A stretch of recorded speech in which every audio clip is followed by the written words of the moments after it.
नमस्कार, आप देख रहे हैं हल्ला बोल टीवी। मैं हूं अंकित आपके साथ। कुछ ही घंटों में बदला चिराग पासवान के पार्टी का सुर, करने लगे प्रशांत किशोर का गुणगान।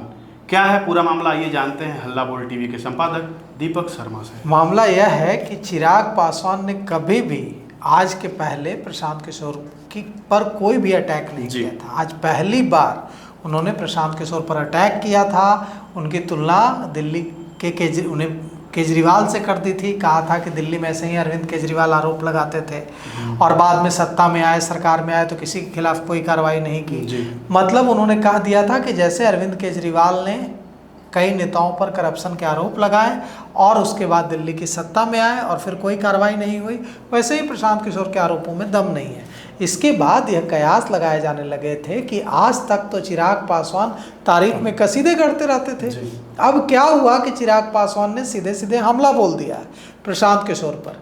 कई तरह के कयास लगाए जाने, लेकिन कुछ ही घंटों में देखिए चिराग पासवान की पार्टी में नंबर 2 सांसद अरुण भारती, जो बिहार के प्रभारी हैं, उन्होंने क्या कुछ कहा। उन्होंने कहा कि प्रशांत किशोर बिहार की बेहतरी के लिए सोच रहे हैं, प्रशांत किशोर की नीतियां बिहार की बेहतरी के लिए हैं, प्रशांत किशोर जो बात करते हैं, जिन मूल्यों की बात करते हैं, उनसे बिहार का विकास होगा। वे कहते हैं कि हमारे युवा दूसरे राज्यों में जिस तरह से मर खप रहे हैं, जिस तरह से जानवरों की ज़िंदगी जी रहे हैं, जिस तरह से उन्हें मार खाकर, अपमान सहकर नारकीय ज़िंदगी बितानी पड़ रही है, वे बिहार आएंगे, उनको बिहार लाया जाएगा और बिहार में उन्हें 15-15, 20-20 हज़ार रुपये की नौकरी दी जाएगी। क्या यह गलत है? यहाँ तक कह दिया अरुण भारती ने कि आप एक मुद्दा ऐसा बताइए जिसके लिए हम प्रशांत किशोर का विरोध करें। हम क्यों विरोध करें? हम तो प्रशांत किशोर की नीतियों की, प्रशांत किशोर के मूल्यों की हम तारीफ करते हैं। और हम तो ऐसा लग रहा था कि क्या हुआ, क्या चिराग पासवान और अरुण भारती एक पेज पर नहीं है? क्या जीजा और साले में कुछ खटपट हो गई क्या? ऐसा नहीं है। चिराग पासवान गदगद थे, चिराग पासवान की मांगे मान ली गई थी। चिराग पासवान को लगभग 23-24 सीटों के आसपास जो वादा मिल गया था, और इतना ही नहीं, एक राज्यसभा और एक एमएलसी का वादा मिल गया था, एक राज्यसभा की सीट और एक एमएलसी का। तो वफादारी निभाने में वे बोल गए जोश में।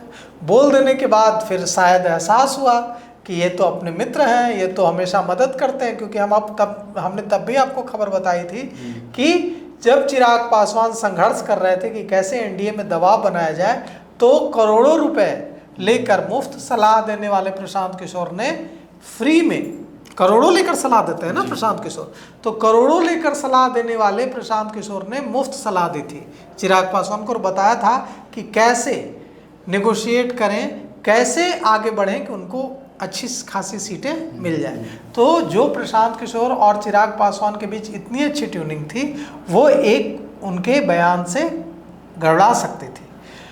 इसके बाद ये डैमेज कंट्रोल है। जो अरुण भारती ने जितने तारीफ में आज कसीदे पढ़े हैं, वो सीधे सीधे डैमेज कंट्रोल है।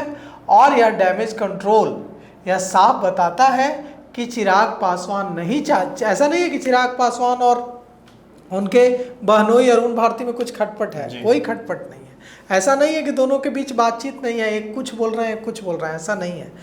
दोनों के बीच पूरी बातचीत है, दोनों के बीच खूब ट्यूनिंग है। बस इतनी बात है कि चिराग पासवान बोल गए, अब उसको डैमेज कंट्रोल कर रहे हैं अरुण भारती, और चिराग पासवान भी अगली बार बोलेंगे तो उसको डैमेज कंट्रोल करेंगे।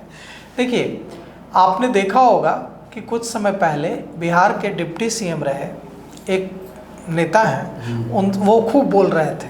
अचानक उनसे पूछा गया प्रशांत किशोर के बारे में कुछ कहेंगे? उन्होंने सीधे हाथ जोड़ लिया और कहा, सर आपने तारकेश्वर जी का जिक्र कर रहे हैं जी, तो उन्होंने हाथ जोड़ लिया। तो प्रशांत किशोर जिस तरह से बिहार में नेताओं के बीच एक खौफ का पर्याय बन गया, उसके बाद कोई भी झूठ मूठ पका पंगा नहीं लेना चाहता है प्रशांत किशोर से।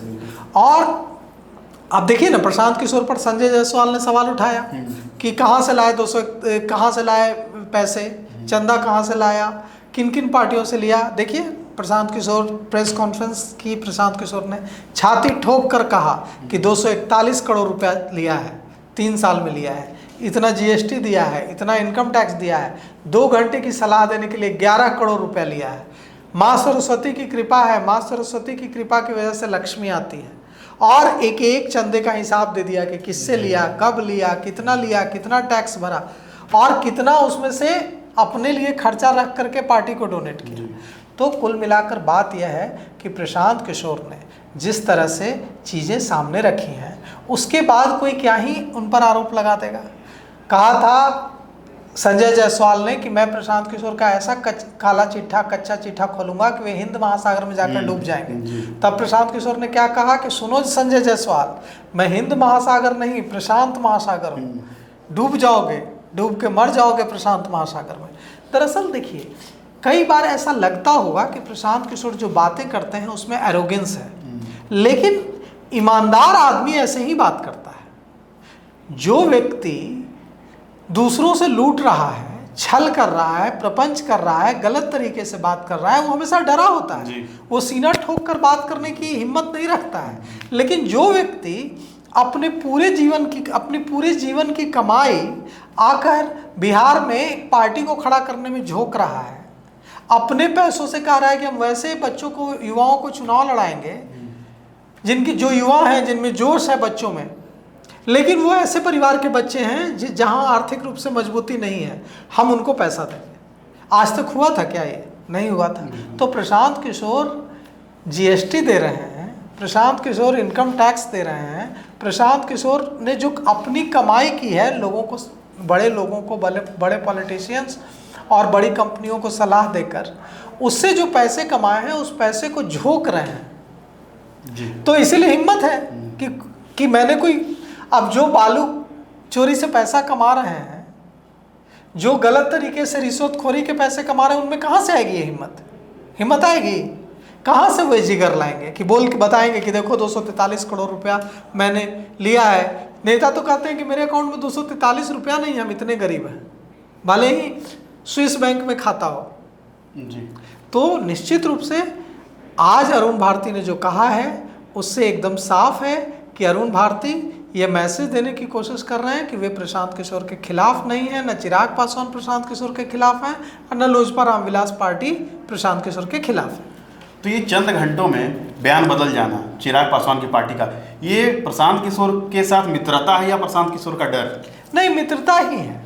मित्रता इसलिए है क्योंकि जब प्रशांत किशोर, मुझे याद है 70वीं पीटी परीक्षा को लेकर आंदोलन कर रहे थे, तब अलग थलग पढ़ते दिख रहे थे। कोई उनके पक्ष में कोई राजनीतिक पार्टी खड़ी नहीं हो रही थी, तेजस्वी भी खड़े नहीं हो रहे थे, जबकि वो नेता प्रतिपक्ष हैं। वो आमरण अनशन कर रहे थे सरकार के खिलाफ, लेकिन लीडर ऑफ अपोजिशन भी खड़े नहीं हो रहे थे। उस समय भारत सरकार के कैबिनेट मंत्री रहते हुए चिराग पासवान खड़े हुए थे, और मैंने ही जब गंगा किनारे उनका जो बना था आश्रम प्रशांत किशोर का, तो मैंने ही 12 बजे रात में प्रशांत किशोर से बात की थी और उन्हें बताया था कि चिराग पासवान का ऐसा ऐसा बयान आया है, भारत सरकार का कैबिनेट मंत्री कह रहा है कि परीक्षा में धांधली हुई है और री एग्जाम कराना चाहिए। तो प्रशांत किशोर ने कहा था कि इन लोगों को अब शर्म नहीं आएगी तो कब आएगी? भारत सरकार का कैबिनेट मंत्री भारत सरकार होता है, वो अगर कह रहा है, भारत सरकार का कैबिनेट मंत्री कह रहा है कि धांधली हुई है, तो अब बिहार के उप मुख्यमंत्री को बताना चाहिए, बिहार के मुख्यमंत्री को बताना चाहिए कि अब वे क्या बचाव करेंगे। जब वो कह रहे हैं, भारत सरकार के कैबिनेट मंत्री कह रहे हैं कि धांधली हुई है, मतलब धांधली हुई है, वे कह रहे हैं कि हमारे घर के बच्चे हमें बता रहे हैं कि कैसे कैसे धांधली हुई है। चिराग पासवान ने बयान दिया था। तो निश्चित रूप से अब जो यह मामला है, यह डर का मामला नहीं है अंकित, यह मोहब्बत का मामला है। चिराग पासवान को पता है कि प्रशांत किशोर काम क्या है। चुनाव बाद ऐसा हो सकता है कि प्रशांत किशोर किंग मेकर की भूमिका में रहें, वे तय करें कि मुख्यमंत्री कौन होगा। तो अगर ऐसी स्थिति में प्रशांत किशोर किंग मेकर बनते हैं तो उनका भी तो दावा है ना, चिराग पासवान का भी, तो क्यों झूठ मूठ का किंग मेकर से जो किंग बनने की इच्छा रखता है वो लड़ाई लेगा। तो कुल मिलाकर यह खौफ का मामला नहीं, दोस्ती का मामला है। आज सुबह जिस प्रकार से चिराग पासवान ने प्रशांत किशोर की तुलना केजरीवाल से की थी और शाम होते होते उनका सुर बदल जाना, ये मित्रता का ही संकेत हो सकता है, जैसा कि दीपक शर्मा जी ने बताया। आप क्या सोचते हैं? अपनी राय कमेंट बॉक्स में जरूर दें। आगे की खबरों के लिए बने रहें हल्ला बोल टीवी के साथ। शुक्रिया।